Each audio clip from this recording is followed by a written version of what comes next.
कोल्हापूरच्या सहकार राजकारणात पुन्हा एकदा मोठा स्फोट झालाय आणि यावेळी रणांगण आहे गोकुळ दूध संघ। नेमकी भानगड काय जाणून घेणार आहोत या व्हिडिओच्या माध्यमातून। नमस्कार, मी प्रतीक्षा आणि तुम्ही पाहताय मी मार्मिक।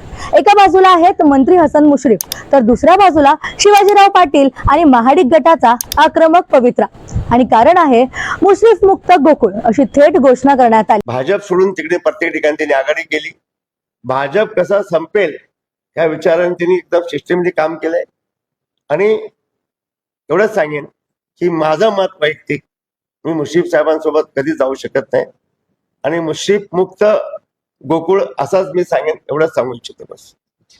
आणि त्यानंतर मुश्रीफांनीही जोरदार पलटवार केला। मुश्रीफ म्हणालेत, गोकुळ मधून मला हटवायचं की नाही हे सभासद ठरवतील की शिवाजीराव पाटील। मुश्रीफ मुक्त गोकुळ करू असं सभासदांनी करायचं पण म्हणजेच काय तर आता हा संघर्ष फक्त आरोप आणि प्रत्यारोप पुरता मर्यादित राहिलेला नाहीये, तर थेट सहकारातील वर्चस्वाच्या लढाईत बदललाय। दरम्यान जिल्हा बँकेच्या कर्ज वाटपावरून देखील आरोप केलेले आहेत। साखर कारखान्यांना चुकीच्या पद्धतीने कर्ज दिल्याचा आरोप देखील केला जातोय, पण मुश्रीफांचं म्हणणं वेगळंच आहे।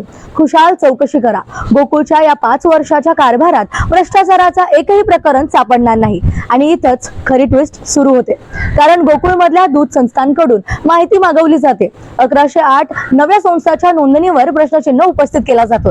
म्हणजेच काय तर एकूण गोकुळची निवडणूक ही फक्त दूध संघाची निवडणूक राहिलेली नाही, तर कोल्हापूरच्या सहकार सत्तेची सेमीफायनल बनलेली आहे। आणि सर्वात मोठा प्रश्न म्हणजेच गोकुळ हे फक्त सुरुवात आहे का, खरं टार्गेट केडीसी बँक आहे का, आणि सहकाराच्या या रणांगणात पुढचा मोठा डाव कोणाचा असणार? तुम्हाला काय वाटतं?